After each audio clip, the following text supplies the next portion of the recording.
اعوذ باللہ من الشیطان الرجیم بسم اللہ الرحمن الرحیم شروع اللہ کے نام سے جو سب پر مہربان ہے، بہت مہربان ہے۔ عربی کے قاعدے سے رحمان کے معنی ہیں وہ ذات جس کی ہو، یعنی اس رحمت کا فائدہ سب کو پہنچتا ہو۔ رحمت بہت وسیع۔ اور رحیم کے معنی ہیں وہ ذات جس کی رحمت بہت زیادہ ہو، یعنی جس پر ہو، مکمل طور پر ہو۔ اللہ تعالیٰ کی رحمت دنیا میں سب کو پہنچتی ہے، جس سے مومن کافر سب فیض یاب ہو کر رزق پاتے ہیں اور دنیا کی نعمتوں سے فائدہ اٹھاتے ہیں، اور آخرت میں اگرچہ کافروں پر رحمت نہیں ہوگی، لیکن جس کسی پر یعنی مومنوں پر ہوگی، مکمل ہوگی، نعمتوں کے ساتھ کسی تکلیف کا کوئی شائبہ نہیں ہوگا۔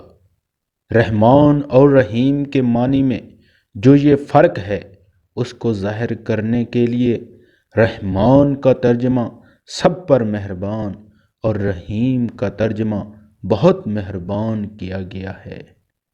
الحمدللہ رب العالمین، تمام تعریفیں اللہ کی ہیں جو تمام جہانوں کا پروردگار ہے۔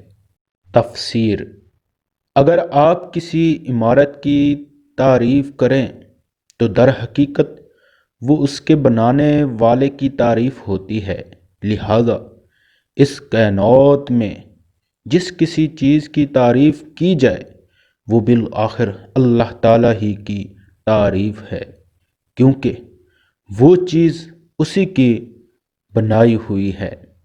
تمام جہانوں کا پروردگار کہہ کر اسی طرف اشارہ کیا گیا ہے۔ انسانوں کا جہاں ہو یا جانوروں کا، سب کی تخلیق اور پرورش اللہ تعالیٰ ہی کا کام ہے، اور ان جہانوں میں جو کوئی چیز قابل تعریف ہے وہ اللہ تعالیٰ کی تخلیق اور شان ربوبیت کی وجہ سے ہے۔ جزاک اللہ۔ اللہ اکبر۔